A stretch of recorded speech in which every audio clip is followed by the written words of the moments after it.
en este momento tan especial que el Señor nos permite, y realmente es una bendición de que podamos unificarnos como un solo pueblo en estos momentos, ¿verdad? Tan difíciles para muchos. Por ello, damos la bienvenida a cada uno de mis hermanos, a cada uno de los que ya están parte de este momento tan especial.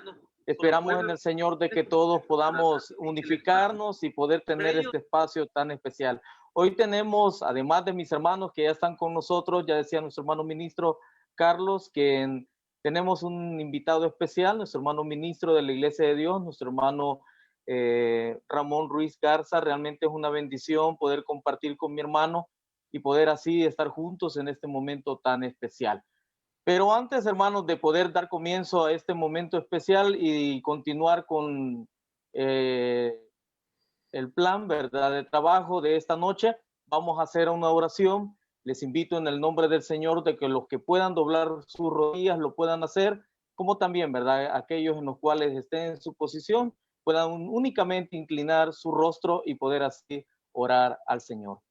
Vamos a orar al Señor. Invito a todos que podamos estar preparados y así orar al Padre.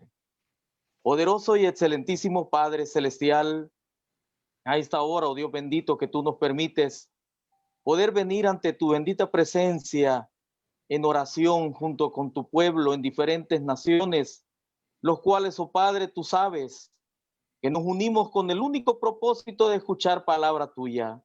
Te pedimos, oh Dios, que tú bendigas a cada uno de tus hijos, los cuales están aquí representando, oh Dios, no solamente su familia, sino que también, oh Dios, un pueblo, una nación, de la cual, Señor, está tu iglesia en ese lugar.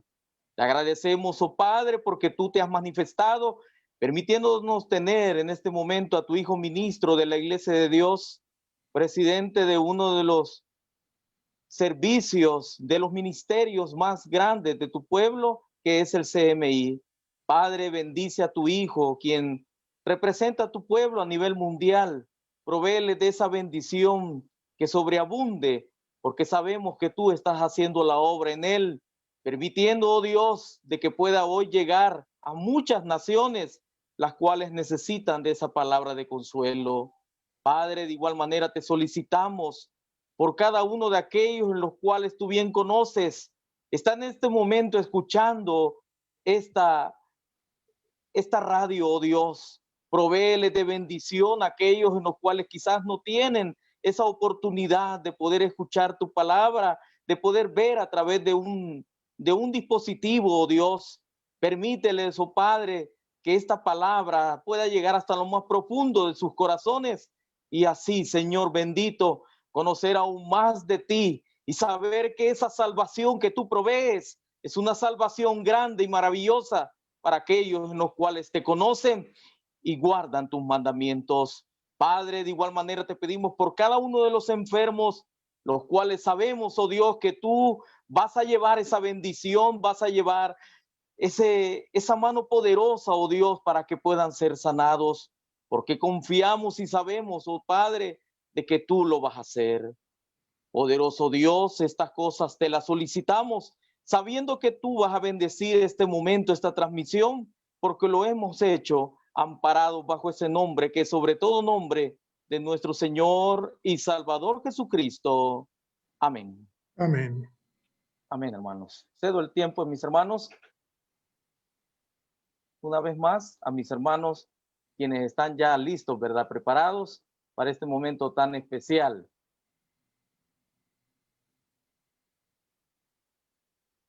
Vamos a dejar, hermanos, un momento. Realmente es una bendición que podamos continuar de acuerdo a lo que el Señor nos permite.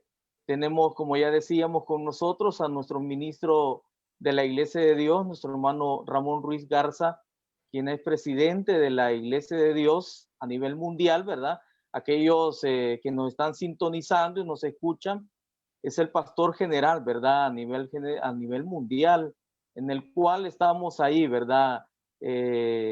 Pendientes de esa transmisión y por ello damos esa honra y esa gloria al Señor porque nuestro hermano ha apartado su tiempo, ¿verdad? Para que pueda estar con nosotros en esta hermosa meditación en la cual, ¿verdad? Vamos a dejar el tiempo a nuestro hermano para que Él pueda dar ese tema tan importante para cada uno de nosotros. Dejamos el tiempo, mi hermano ministro de la Iglesia de Dios, nuestro hermano Ramón Ruiz Garza. Él con nosotros. Muchas gracias, hermano Herbert. Saludo con mucho cariño a todos los hermanos que nos acompañan a través de esta transmisión, particularmente a nuestra querida iglesia en la República de El Salvador. Ahorita viendo la cabina de transmisión de Radio ABA, vienen a mi mente recuerdos muy gratos de las visitas que he podido hacer varias veces a ese país, incluyendo la zona de San Vicente, donde está la otra cabina de transmisión. Recuerdos que mantengo en mi memoria y que siempre me traen mucha gratificación. Saludo también a nuestro hermano presidente ahí, nuestro hermano Amílcar Salmerón. Damos gracias a Dios por su restauración. Y aprovecho nada más, hermanos, también para pedir la oración por todos nuestros enfermos. Ya Herbert ha orado por ellos.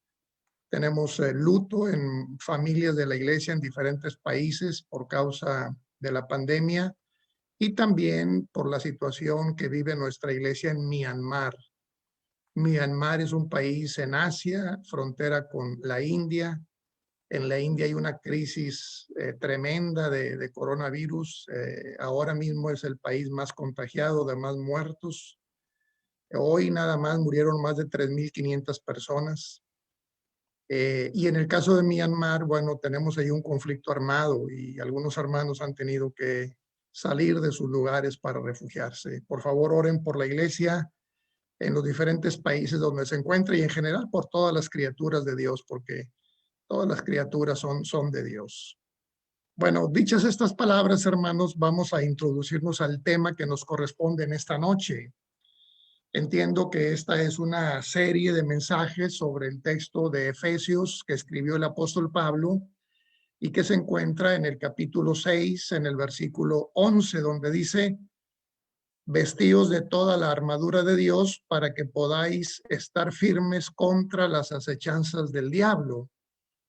Y luego viene ahí la descripción en el sentido de que no tenemos lucha contra carne y sangre, sino contra principados, contra potestades, contra señores del mundo, gobernadores de estas tinieblas, contra malicias espirituales en los aires. Por tanto, tomad toda la armadura de Dios para que podáis resistir en el día malo y estar firmes, habiendo acabado todo. Estad pues firmes, ceñidos vuestros lomos de verdad y vestidos de la cota de justicia, calzados los pies con el apresto del evangelio de paz, sobre todo tomando el escudo de la fe, con que podáis apagar todos los dardos de fuego del maligno. Y el tema de hoy es: tomad el yelmo de la salud, ¿verdad? Seguramente la próxima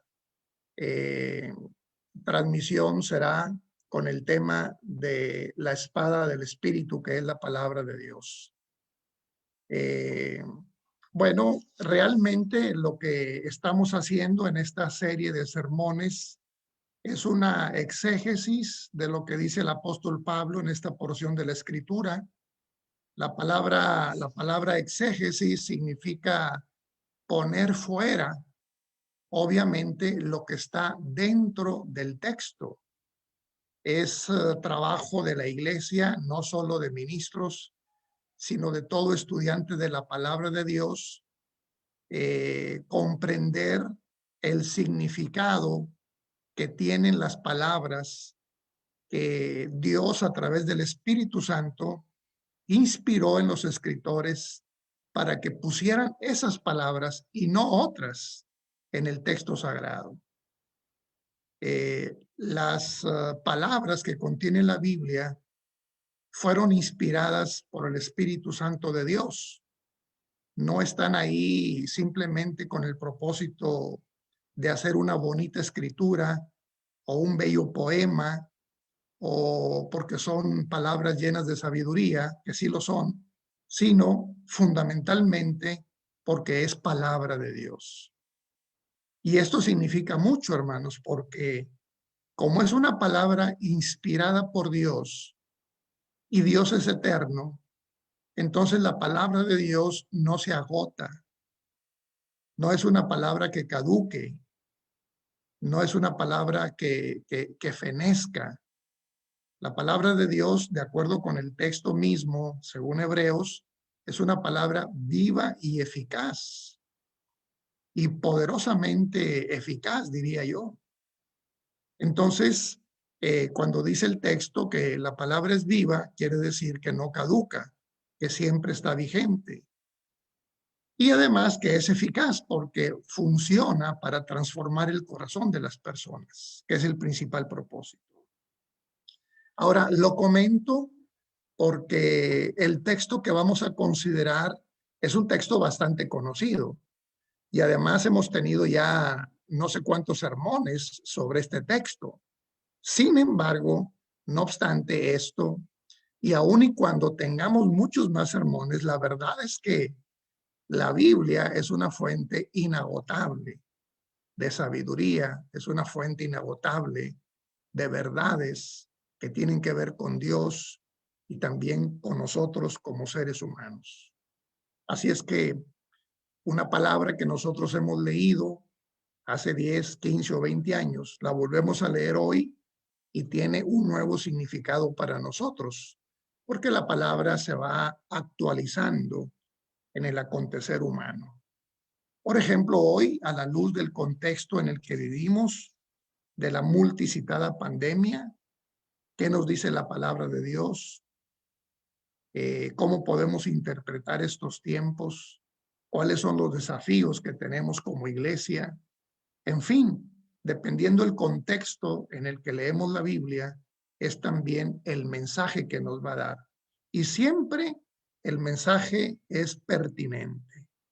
¿Qué significa esto? Que es oportuno, que es bueno, y más que eso también diríamos es necesario. Bueno, dichas estas cosas, hermanos, quisiera introducir el sermón de esta noche hablando de esta bella metáfora que usa el apóstol Pablo, que dicho sea de paso, es el escritor de la mitad de los libros que hay en el Nuevo Testamento. Es decir, de los 27 documentos que tenemos en el Nuevo Testamento, por lo menos 13, ¿verdad? Y está la duda de Hebreos, que puede ser también de él, son precisamente del apóstol Pablo. Es el mayor escritor, diríamos, del Nuevo Testamento.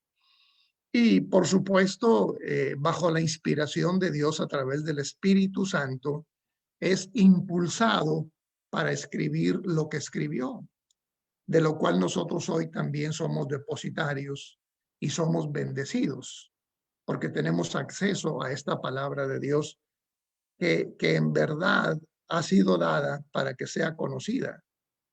Ese es el propósito.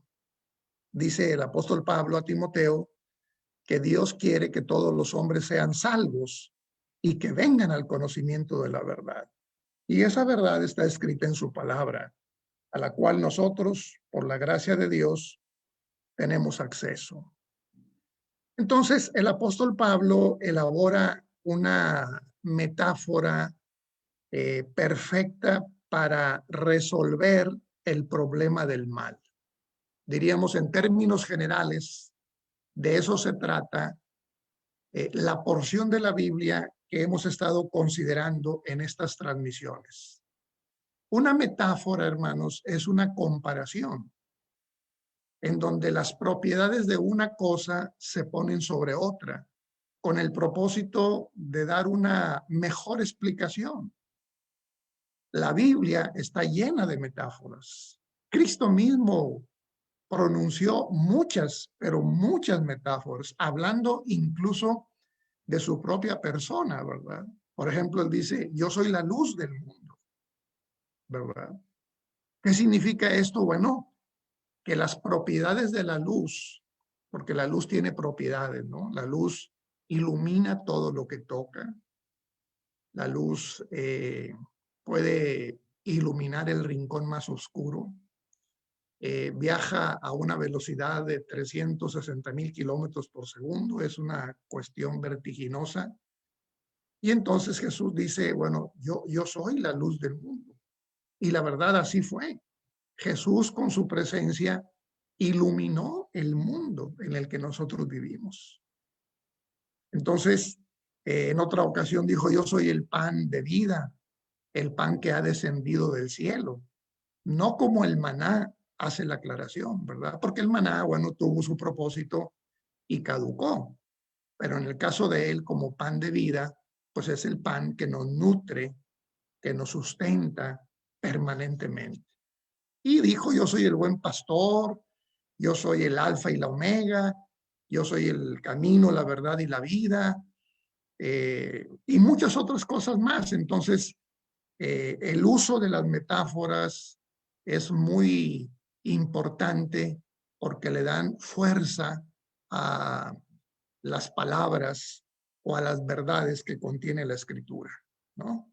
Entonces, la metáfora que usa el apóstol Pablo es la de un soldado con su vestimenta para el combate. Y no es raro, hermanos, porque Pablo vive en el primer siglo, donde el Imperio Romano, a través del ejército, que era el instrumento, diríamos, usado por el imperio para mantener el orden, ¿no? En todas las tierras conquistadas por el imperio. Y la verdad es que se considera al ejército romano como el ejército más poderoso del mundo en su momento, ¿no? Y guardando toda proporción con los ejércitos actuales o los anteriores. Pero realmente era un orgullo ser parte de ese ejército, un honor muy grande. Y era una figura muy conocida para todos los ciudadanos que vivían bajo el imperio. Siempre que se usa una metáfora, se recurre a algo que es muy familiar para las personas, de tal manera que todo mundo pueda saber de qué está hablando. Jesús, por ejemplo, habló de la levadura que una mujer pone en la masa, o de una oveja que se perdió, o de una moneda también que se perdió, o de una perla de gran precio, es decir, cosas familiares para que la gente podamos entender de lo que se está hablando. Entonces, cuando Pablo cita la metáfora del soldado, inmediatamente viene a la mente de las personas cómo eran los soldados y qué vestimenta utilizaban. Si Pablo hubiera escrito hoy, seguramente la metáfora de soldado que habría utilizado, pues a lo mejor sería un soldado de los Estados Unidos, que son los que tienen el armamento más poderoso, ¿verdad? O quizá de algunos de los países que están en conflicto y llamados de las potencias bélicas, ¿no? Pero en aquel tiempo los soldados usaban lo que describe aquí el texto, una espada, usaban unas sandalias, usaban un escudo, usaban una cota que era como un chaleco de metal, y eso es lo que usaban. Por eso el apóstol Pablo toma esa imagen para explicar cómo hay que resolver el problema del mal, ¿verdad? Eh, y bueno, va dando ahí las explicaciones de cada una de estas cosas, ¿verdad?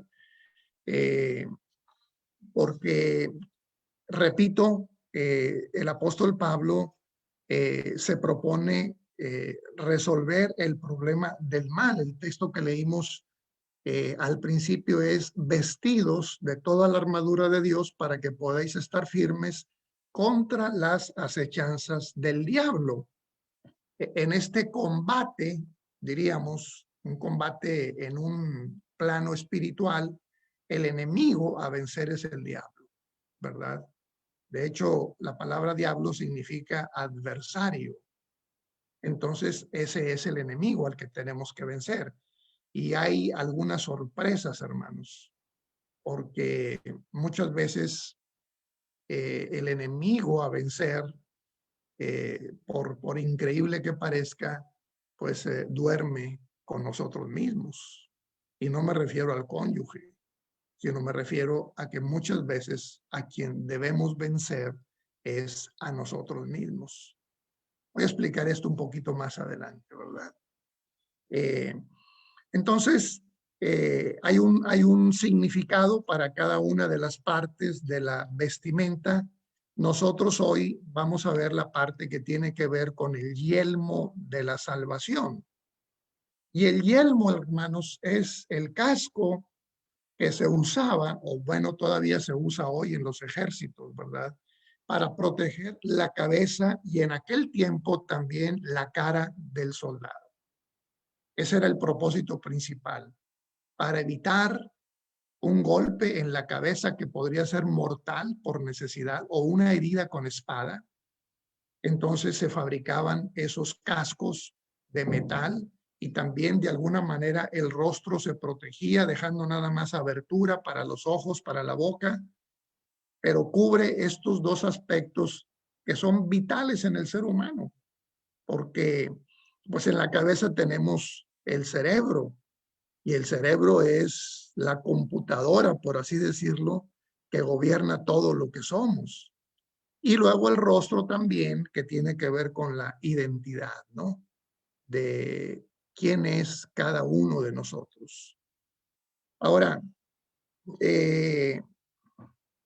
yo diría que más allá de lo que dice la Biblia, ¿verdad? Porque la Biblia habla en un sentido poético de que el corazón es el asiento de las emociones, de los pensamientos, ¿verdad?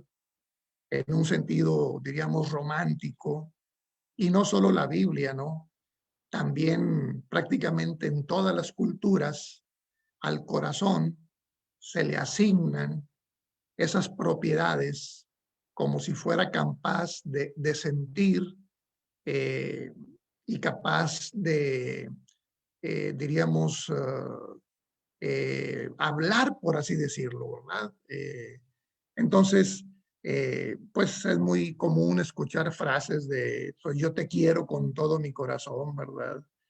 Eh, como si el corazón fuera realmente el asiento de las emociones, pero la verdad es que no es así. El corazón es solamente un músculo, como el tríceps, como el cuádriceps, como cualquier otro músculo que tenemos en nuestro cuerpo, pero se le asignan ciertas ideas poéticas, pues por lo que hace el corazón, porque el corazón, en primer lugar, es de color rojo, es intenso, como el asiento de las emociones, aparte es el que bombea la sangre, ¿verdad? Entonces, el papel que desempeña, pues es fundamental, ¿no? Pero insisto, eso es solamente en un sentido poético. Hablando literalmente, nosotros sabemos bien a bien que es el cerebro el asiento de las emociones, ¿verdad? El asiento también de los pensamientos. Ahí se encuentra la psique, que es el alma, ¿verdad? Pablo dice que nuestro espíritu, alma y cuerpo deben de estar preparados para la venida de nuestro Señor Jesucristo, ¿verdad? Pablo habla de estos tres elementos que constituyen al ser humano. La psique, que es la mente, de ahí viene la palabra psicología, psiquiatría. El neuma, que es el espíritu, ¿verdad? El aliento, la chispa de la vida.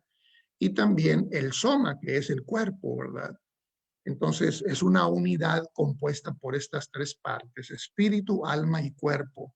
Hoy estamos hablando, por así decirlo, del alma que tiene su asiento en el cerebro, donde están los pensamientos, las emociones, los neurotransmisores, que son cada una de las células que forman el cerebro, y de las innumerables sustancias bioquímicas que segregan las hormonas que tenemos nosotros, ¿verdad? Las glándulas que segregan esas hormonas.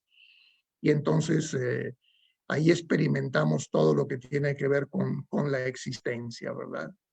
Entonces, Eh, lo que nos está diciendo, en otras palabras, el apóstol Pablo en esta noche a través de la escritura es que debemos de proteger nuestra mente, nuestro cerebro, ¿verdad? Contra las acechanzas del maligno. El cerebro, hermanos, es de donde se genera todo lo que tenemos como sentidos los seres humanos. La vista, el olfato, el tacto, el oído, todo está conectado al cerebro. Si el cerebro falla, falla todo. Entonces, diríamos que el órgano más vital del ser humano es precisamente el que tenemos dentro de la cabeza. Y no sé si usted se ha preguntado alguna vez por qué tenemos la cabeza de esta forma más o menos redonda y no cuadrada o triangular. Bueno, pues porque esta es la mejor forma en que los golpes pueden ser menos dañinos. Si alguien tuviese o tuviésemos la cabeza a manera de un cuadrado, las fracturas serían prácticamente todos los días. Pero Dios en su infinita sabiduría ha hecho lo que ha sido mejor para nosotros. Bueno, el apóstol Pablo nos está diciendo que debemos de proteger nuestra cabeza con el yelmo, o sea, con el casco de la salvación. En pocas palabras, hermanos, o una especie de resumen de lo que hasta aquí he dicho, lo puedo decir con esta frase. Nunca olvidemos que somos salvos. No importa lo que pase, no importa a dónde vayamos, dónde estemos, con quién estemos, cuándo, ¿verdad? Sino que en cualquier lugar, en cualquier circunstancia, ¿verdad? Y en cualquier tiempo, nunca olvidemos que nosotros somos salvos. Hay que proteger eso, hermanos. Eso es fundamental para los cristianos, para los creyentes. Tener esta certeza de la salvación. Es tan importante que es, diríamos, la parte del cuerpo que está mejor cubierta, porque es donde está el tesoro más grande y que tiene que ver precisamente con la mente, con lo que pensamos, con lo que sentimos. Eso lo tenemos aquí en el cerebro. Y entonces Pablo dice, protejan eso que tienen con el yelmo de la salvación, ¿verdad? ¿Por qué? Porque estamos inmersos en medio de muchas amenazas. Basta que un hermano tropiece para que inmediatamente sea víctima de juicios o también de pensamientos en el sentido de que pues no sirves para nada, eres un hipócrita, tú realmente no eres lo que dices y vienen a nuestra mente una serie de pensamientos que muchas veces terminan agobiando a las personas. Incluso hay quienes hasta se retiran porque no hay una convicción de la salvación. Y también porque quizá hemos aprendido algunas cosas que no son, diríamos, las mejores en materia de salvación, ¿verdad? Pero bueno, ese sería otro tema. Por lo pronto estoy afirmando que la certeza de la salvación está en nuestra mente y debemos de protegerla por encima de todo, ¿verdad? Aún de nosotros mismos, porque muchas veces nosotros diríamos que no estamos convencidos del todo de esta salvación. Y viene la duda y nos asalta, ¿verdad? Y nos hace dudar, diríamos, válganme la redundancia, y entonces vemos nuestras miserias, nuestra escasez, nuestra incompetencia, y decimos, bueno, pues yo realmente no sé qué estoy haciendo aquí, ¿verdad? Yo decía que a veces dormimos con el enemigo, porque sí es cierto, ¿verdad? Cristo dijo, ¿de dónde vienen los adulterios, las mentiras, las guerras, las ofensas, los pleitos, las iras, las contiendas? ¿No es del corazón del hombre acaso? Así es, viene de adentro del hombre, ¿verdad? Cristo lo dice poéticamente, del corazón, pero la verdad es que viene de la mente, de la cabeza, ¿verdad? Y en ese sentido, antes de irnos a una guerra espiritual, ¿verdad? Como algunos piensan que existe, ¿no? Allá en algún plano del universo hay una guerra espiritual entre los espíritus buenos y los espíritus malos, y entonces, dependiendo de cómo vaya la situación allá arriba, entonces acá abajo también a nosotros nos va a ir más o menos igual. Si los espíritus buenos están ganando a los espíritus malos, entonces nosotros vamos a estar bien. Pero si los espíritus malos allá en las alturas están dominando a los buenos, entonces a nosotros nos va a ir mal. Pero no es así, hermanos. No es así. Realmente Dios es Dios y Dios no tiene rival. No hay nadie que pueda pelear contra Dios. Absolutamente. Ni contra Cristo. Satán está derrotado, absolutamente vencido. No tiene ningún poder. El único poder es el que usted le quiera dar. Nada más. Pero él no tiene poder. Él fue completamente desarmado. Claro, no digo que esté muerto. No está muerto. Lo que estoy diciendo es que no tiene poder, excepto el poder que la persona le quiera dar. Por eso la Biblia en esta noche nos dice, cuídense de lo que piensan. Cuiden su mente. Eso es fundamental, ¿verdad? Porque, hermanos, somos lo que pensamos también, ¿verdad? Y no estoy hablando de una sugestión, estoy hablando de una realidad.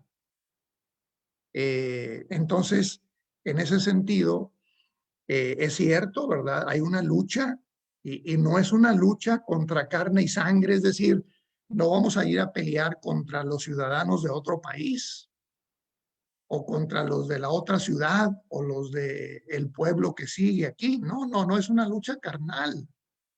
Es una lucha espiritual, cuyo adversario es el diablo, ¿verdad? Y el instrumento es el pecado. Por eso se habla de una lucha espiritual. ¿Cómo se define al pecado, hermanos? ¿Cómo se define a este enemigo? Bueno, la Biblia dice que es hamartía, que significa errar. Es decir, cuando no se hace lo correcto de acuerdo con la palabra de Dios, entonces se está cometiendo pecado. Y ese es el enemigo al que nosotros tenemos que vencer.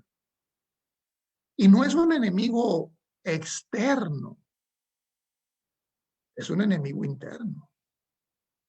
Pablo dice, el pecado que está en mí. Eso lo dice Pablo. Hay algo en mí, hay algo en mí que no me deja hacer el bien que yo quiero hacer. Y el mal que no quiero hacer, eso es lo que hago. Esa es la condición del ser humano. Y las personas que son honestas lo reconocen. Porque el mal está dentro de nosotros. Es de dentro del corazón de donde sale toda la podredumbre que muchas veces hay. De la abundancia del corazón habla la boca. Entonces, tenemos que librar esta batalla dentro de nosotros, recordando en todo momento que somos salvos.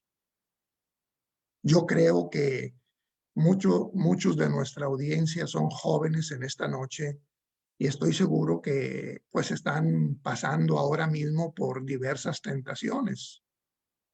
Y también los que somos ya mayores, porque realmente así es, de una o de otra índole, pero todos experimentamos tentaciones. Y muchas veces caemos en la tentación. ¿Por qué? Porque se nos olvida que somos salvos.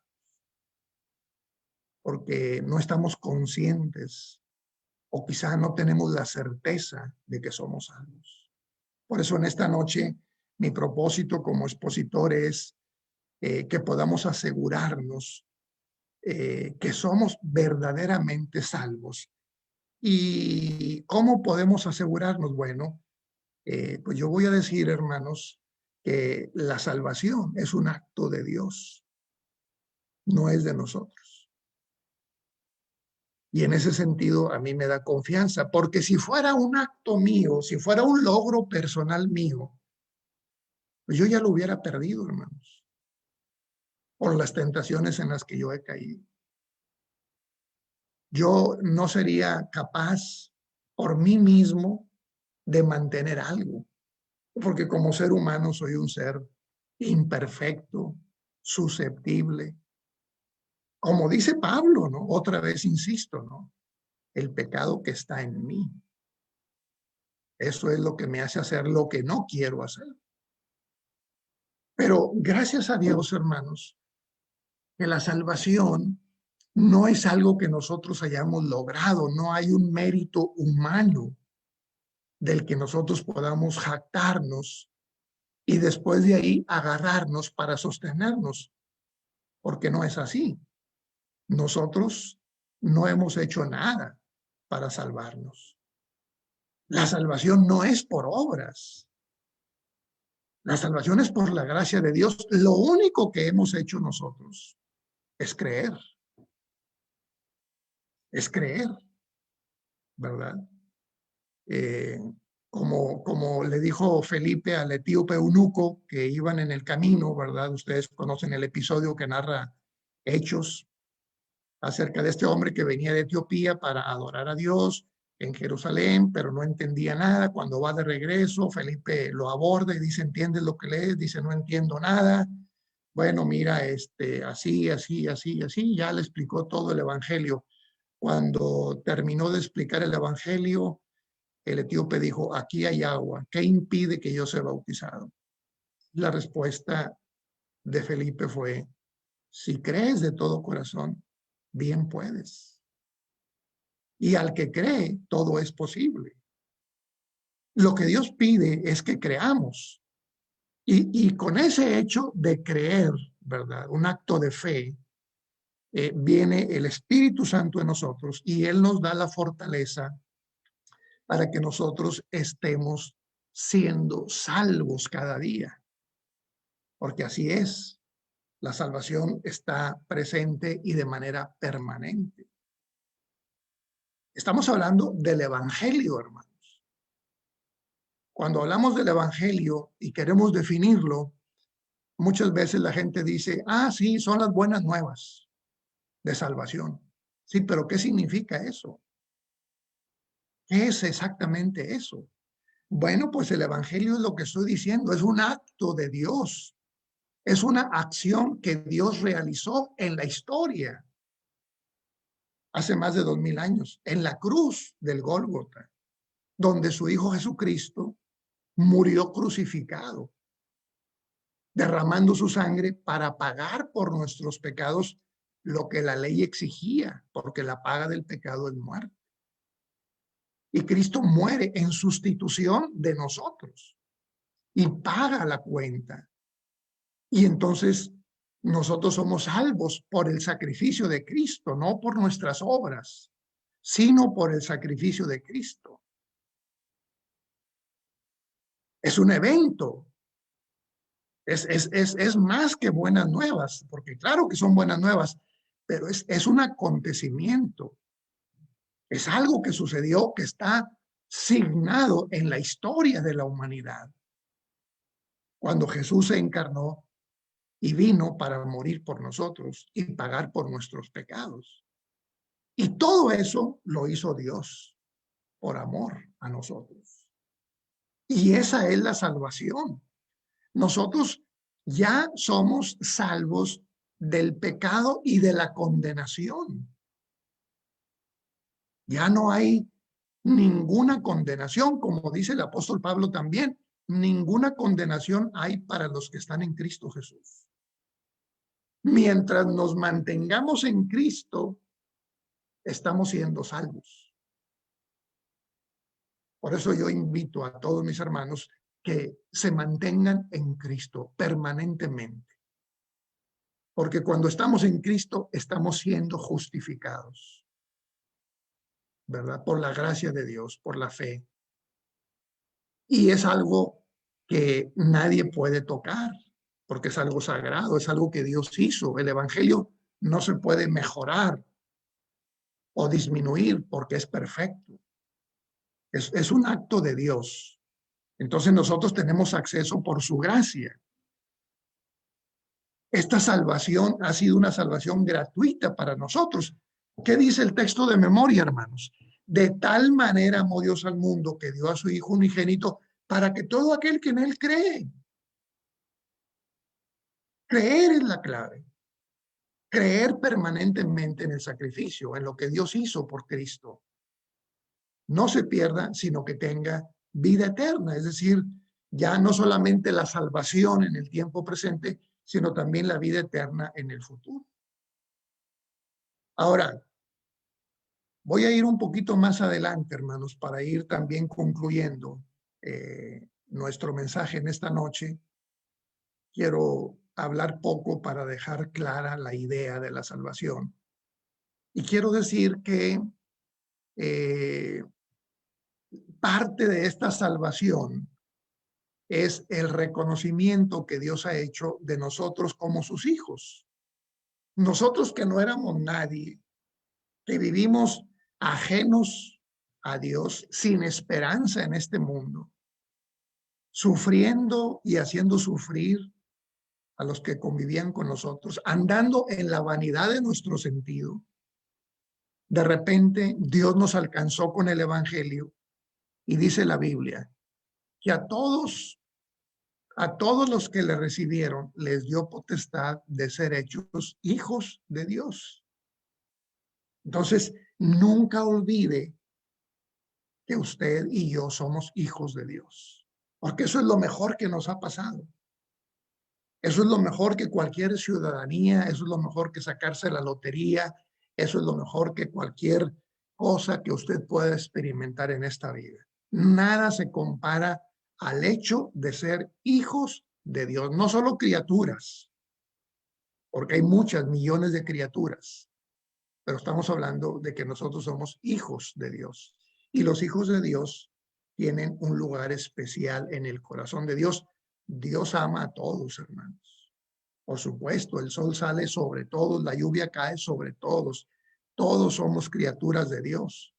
Pero los que abrazan el evangelio son, diríamos, ahora llamados hijos de Dios, a los que creen en su nombre. Y los hijos son los dueños. Dice Pablo, de modo que si somos nosotros de Cristo y Cristo es simiente de Abraham, entonces nosotros también somos los herederos de esas promesas de Dios. Somos los que vamos a recibir la herencia. Ya la estamos recibiendo. Miren, nosotros que no teníamos nada, ahora tenemos todo.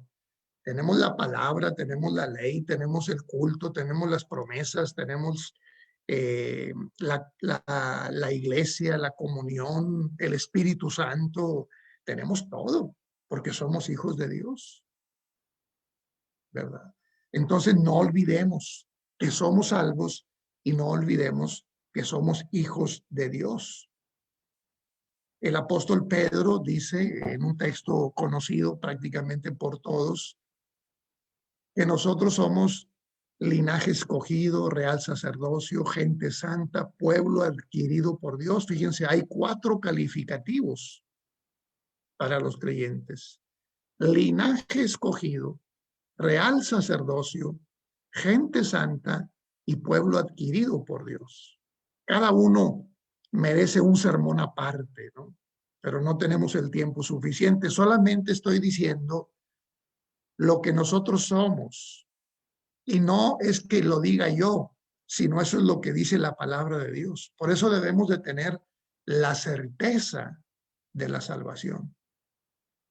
Antiguamente alguien le preguntaba, ¿cómo se siente? Pues aquí luchando por mi salvación, ¿verdad? No, pues esa es una lucha perdida porque no hay manera de que nosotros podamos luchar por nada. Nosotros estábamos muertos en delitos y pecados, Efesios capítulo 2, versículo 8. Estando nosotros muertos en delitos y pecados, Dios, que es rico en misericordia, por su mucho amor con que nos amó, nos dio vida juntamente con Cristo. Por gracia sois salvos. Es un acto de Dios, hermanos. No hay mérito humano. No hay un ser humano que merezca ser salvo. Es solo por la misericordia de Dios, por la gracia de Dios. Entonces vean cuánto nos ama Dios, que siendo aún pecadores, Cristo murió por nosotros. Ahora, voy a citar un texto y con este texto voy a concluir, sobre todo para pasar al tema de las preguntas, porque tengo también mucho interés en si me es posible responder algunas de las preguntas. Y el texto que voy a leer es simplemente para estar conscientes de que la gracia de Dios que nos ha redimido no es una gracia barata, es una gracia que, aunque parezca una paradoja, tiene un precio.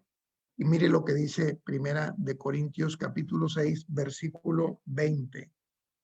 Porque comprados sois por precio. Comprados sois por precio. Glorificad pues a Dios en vuestro cuerpo y en vuestro espíritu, los cuales son de Dios. ¿Qué significa este texto? Bueno, que para nosotros la salvación ha sido gratuita, pero no para Dios. Dios pagó el precio en su Hijo Jesucristo. Jesús ofreció su vida por nosotros. Su sangre no tiene precio, rebasa cualquier cantidad que alguien pueda tener, ni todo el oro del mundo puede pagar por nuestra salvación. Entonces somos salvos por medio del sacrificio de Cristo, por la sangre derramada, y es algo que nosotros debemos de valorar profundamente. Por lo tanto, ese pensamiento que hay en nuestra mente de salvación, de que hemos sido comprados con la sangre de Cristo, por el puro amor de Dios, por la gracia infalible de Dios, es algo que debemos de proteger absolutamente y que está por encima de todo lo demás. Porque la cabeza, hermanos, es la que gobierna el cuerpo. La cabeza es la parte más alta del individuo. Entonces, ahí está la salvación. Eso es lo que tendremos que proteger todos los días de nuestra vida. Dios los bendiga, hermanos. Gracias por su atención.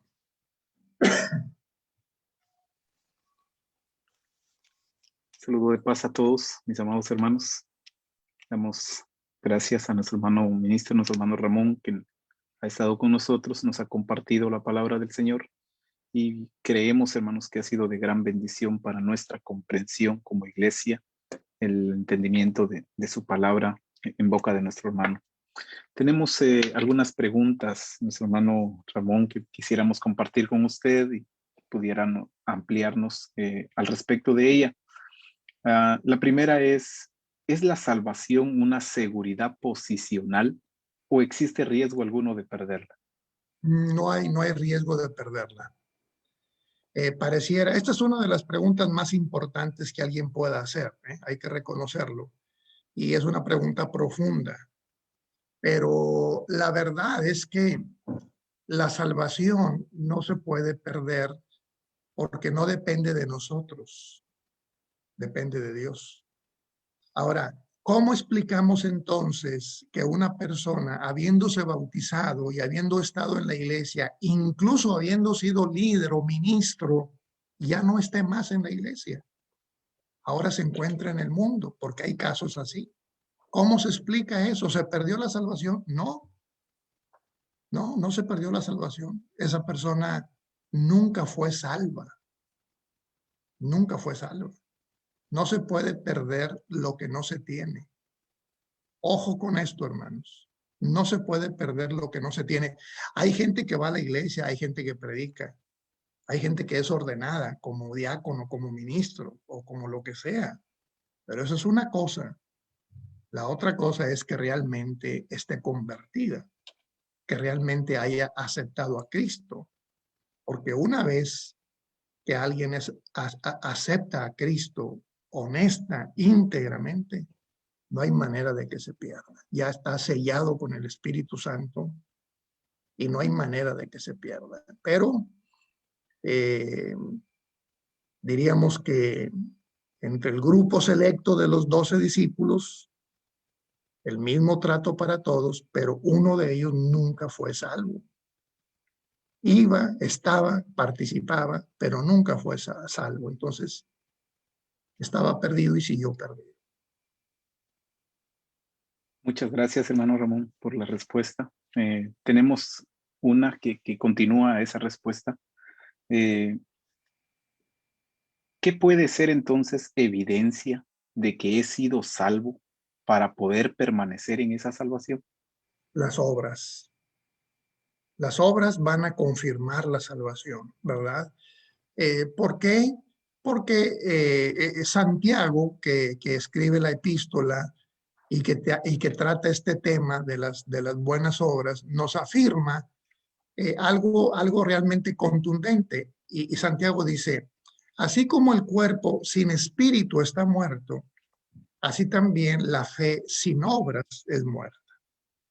Entonces, ¿cómo compruebo yo mi salvación? Bueno, pues mi salvación queda demostrada por medio de las obras, porque la fe bíblica produce obras, no para salvarse, sino porque ya es salvo. Una persona que no es salva no puede tener buenas obras, o sea, sinceras, honestas, ¿no? Entonces, como la persona ya es salvo, produce buenas obras. Es como el árbol, por sus frutos los conoceréis, ¿no? Entonces, es muy interesante porque si nosotros decimos que tenemos fe, que creemos, entonces Santiago nos va a decir, bueno, mira, también el demonio cree y hasta tiembla. Eso es una teoría. Déjame ver tus obras, y entonces yo te digo si eres salvo o no. Por sus frutos los conoceréis. ¿Por qué? Porque la fe bíblica produce buenas obras. Entonces alguien puede decir, bueno, entonces ¿somos salvos por fe o somos salvos por obra? Somos salvos por fe. Lo dijeron los reformadores. Calvino, Hus, Lutero. Había una frase en el siglo XVI. La frase dice, la fe sola salva, porque somos salvos por la fe. Pero la fe que salva nunca está sola. Entonces las obras demuestran la salvación. Muchas gracias, hermano Ramón. Tenemos una tercera, aprovechando su estadía con nosotros. Tenemos una tercera vista de dos partes. La pregunta es así, ¿por qué es la seguridad de la salvación para el creyente un arma de firmeza espiritual? Y perder esa seguridad nos puede hacer al creyente susceptible a las tentaciones. El creyente siempre es susceptible a las tentaciones. No importa cuántos años tengamos en la iglesia y no importa qué tanta fe tengamos, ¿verdad? O qué tanta seguridad de la salvación tengamos, siempre somos susceptibles a tentaciones. ¿Por qué? Porque nunca dejamos de ser seres humanos y los seres humanos estamos sometidos a las tentaciones. Y de alguna manera son necesarias también para que se pruebe de qué estamos hechos, ¿no? Cristo le dijo a Pedro, mira, esta noche Satanás ha pedido tu alma para zarandearte, pero yo he rogado al Padre para que tu fe no falte, ¿no? Entonces son, diríamos, dos temas diferentes. Siempre vamos a ser tentados. Siempre hay una tentación, siempre un mal pensamiento cruza por nuestra mente, ¿verdad? Hay un proverbio árabe que dice que no podemos evitar que las aves crucen por nuestra cabeza, ¿verdad? Pero sí podemos evitar que hagan sus nidos en ella, ¿no? Entonces hay que resolver las tentaciones y para resolverlas necesitamos estar llenos del Espíritu Santo. Pero incluso si alguien llega a tropezar en un pecado y se arrepiente, ¿verdad? Demuestra que es salvo, porque el arrepentimiento es una obra producto de la fe y está dando muestras de que es salvo. Y qué bueno que es así, porque de otra manera todos estaríamos condenados, porque yo he cometido mis pecados después de bautizarme y estoy seguro que ustedes también. porque no podemos engañarnos ni a Dios ni a nosotros mismos. Ahora, dice la Biblia, hijitos, estas cosas os he escrito para que no pequéis, porque lo normal es que no pequemos los cristianos, pero la excepción es pecar. Y siempre hay una excepción. Dice Juan, pero si alguno hubiere pecado, ¿qué cosa, hermanos? Abogado tenemos para con el Padre. Y lo necesitamos a Cristo. Porque yo muchas veces pienso mal, hermanos. Lo reconozco, lo confieso, Dios lo sabe. ¿A quién pretendo engañar? Muchas veces he pensado mal. Eso le pasa a todos los seres humanos, no nada más a mí. Es más, la Biblia dice, el pecado está en aquel que sabe hacer lo bueno y no lo hace. Si hoy no fuimos al hospital a orar por los enfermos, cometimos pecado. Si no fuimos a ayudar a la viuda o al huérfano, cometimos pecado. Entonces, realmente estamos en una situación así, ¿no? Por eso es importante confiar en Dios y mantenernos en Cristo. Y las tentaciones, asumirlas y con la fortaleza del Espíritu Santo sobreponernos a ellas. Muchas gracias, hermano Ramón. Ha sido una bendición muy especial para nosotros el poder tenerlo acá con nosotros exponiendo la palabra de nuestro Dios. Agradecemos su disposición y esperamos, ¿no?, que en una próxima oportunidad pueda volver a acompañarnos y volver a estar juntamente con nosotros y también con nuestro radio escucha en la amada Iglesia de Dios en El Salvador a través de Radio Aba 900 AM. El Señor le bendiga, hermano. Gracias, gracias Alexander. Un abrazo para todos ustedes, excelente ministerio, y un abrazo también para todos nuestros hermanos, donde quiera que se encuentren en esta noche. Pasa a vosotros, hermanos. Le dejo el tiempo a nuestro hermano ministro, a nuestro hermano Carlos. Paz, hermanos. Muchas gracias a cada uno de mis hermanos que han participado. Extiendo mi gratitud a mi hermano ministro Ramón Ruiz Garza. Muchas gracias. Sé el amor que tiene de Dios en su corazón y en cada exposición se deja sentir ese gran amor que usted tiene de Dios. Muchas gracias. Dios lo siga bendiciendo a usted y a toda su preciosa familia. También muchas gracias a nuestro hermano obrero Alexander Alvarado, nuestro hermano también Balbone Ramírez y a nuestro hermano Herbert Blanco que nos acompañó en esta noche. Hemos escuchado que toda nuestra existencia tiene que ver con nuestra salvación. Muchas gracias por ese hermoso mensaje. Amén. También en nombre de la administración de El Salvador, muchas gracias a todos los que están participando en esta temática. Sin duda, Dios seguirá tocando corazones a través de estos instrumentos que realmente ponen valor y fe y mucha voluntad. Muchas gracias a cada uno de ustedes. Tengo una encomienda, la cual se me ha dado, amados hermanos, ¿verdad? Que estamos en este grupo y también me están escuchando, que oremos por la sanidad pronta, ¿verdad? Si así Dios lo desea, de nuestro hermano pastor David Rose y también de nuestro hermano ministro Hugo Villanueva de Guatemala y también de la iglesia que está allá cerquita o en la India, ¿verdad? En la India.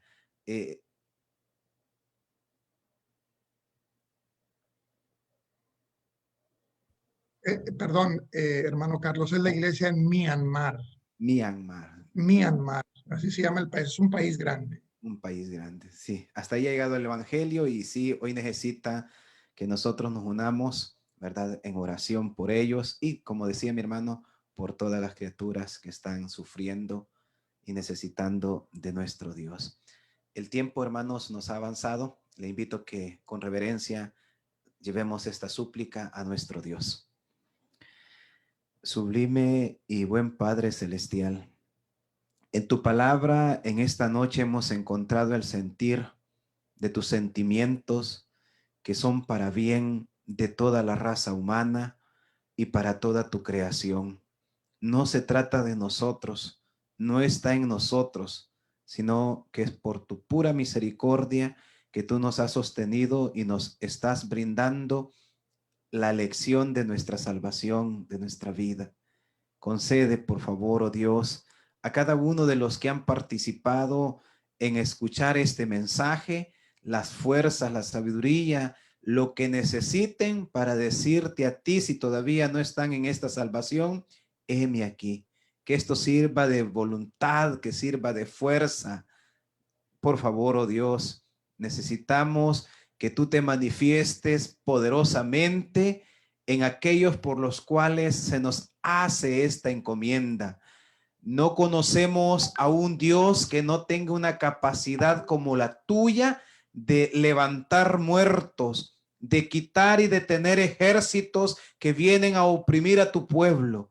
Y hoy, Señor, en este tiempo nos enfrentamos con enemigos que nos hacen sufrir, que nos hacen llorar y que también muchas veces nos debilitan en esperanza y en fe.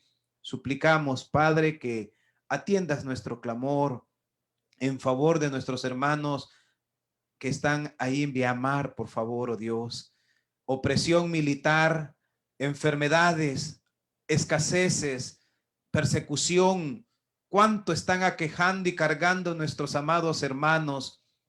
Todo puede ser en contra de ellos, pero hoy pedimos que tú te manifiestes como ese poderoso gigante, como el Dios invencible, que los sostendrás y les ayudarás a seguir adelante en la fe y en la esperanza de que un día tú le recompensarás todo sufrimiento. También, oh Dios, sabemos que tú no eres injusto para olvidar toda la muestra de amor que han hecho tus hijos, ministros, pastores. Especialmente hoy, Padre, ponemos a los que están sufriendo enfermedad como la del coronavirus, enfermedades respiratorias, enfermedades terminales. Señor, nuestro hermano David Rose, como también, oh Dios mío, nuestro hermano Hugo, te pedimos que seas tú propicio en conmiserarse de ellos y de todo aquel que sufre en esos centros de atención pública y privados, en todo aquel que sufre en ese hogar, en esa casa, donde hay familias que están tristes, que están con ese dolor, pero también, oh Dios, hay una iglesia que espera en ti. Esperamos esa buena palabra, esperamos esa acción que nos traerá buenas nuevas muy pronto. Ponemos en tus manos de amor y bondad a todo aquel que está sufriendo enfermedades, problemas, dificultades, a la viuda, al huérfano, al extranjero, al solo. También, oh Dios amado, queremos agradecerte porque sabemos que desde ya nos has escuchado. Gracias por tus hijos que hoy hicieron esa participación tan especial. Concédeles bendiciones que sobreabunden en sus existencias y síguelos utilizando para seguir expandiendo esta verdad que es única y que trae esperanza. También, oh Dios, bendice este ministerio radial y a todos los que nos oyen, a todos los que nos ven, a los que estuvieron muy atentos. Padre amado, bendícelos con la libertad que da tu palabra. Muchas gracias, te damos a ti y a tu Hijo Jesucristo, sabiendo, Dios, que tú estarás con nosotros y nos despedirás en paz, en santidad, al descanso que vamos, para que cuando salga ese astro mayor podamos levantarnos con la misma intensidad de darte a ti el primer lugar en nuestra vida y darte la honra que tú mereces. Padre bueno y santo, favores, súplicas que llevamos a ti en el perfecto nombre de Cristo Jesús. Amén. Muchas gracias, hermanos. Vamos a finalizar despidiéndonos de la audiencia y también de cada uno de mis hermanos con la bendición que Dios concede a todo aquel que es creyente. Con mucha reverencia recibimos palabras de bendición. Jehová te bendiga y te guarde. Jehová haga resplandecer su rostro sobre de ti y tenga de ti misericordia. Jehová alce sobre ti su rostro y ponga en ti paz. Paz, amados hermanos, paz a todos. Será hasta el día de mañana, si así Dios lo permite. Tenemos otra invitación para el día jueves, continuando con esta temática. Bendiciones y paz a todos. A todos, hermanos.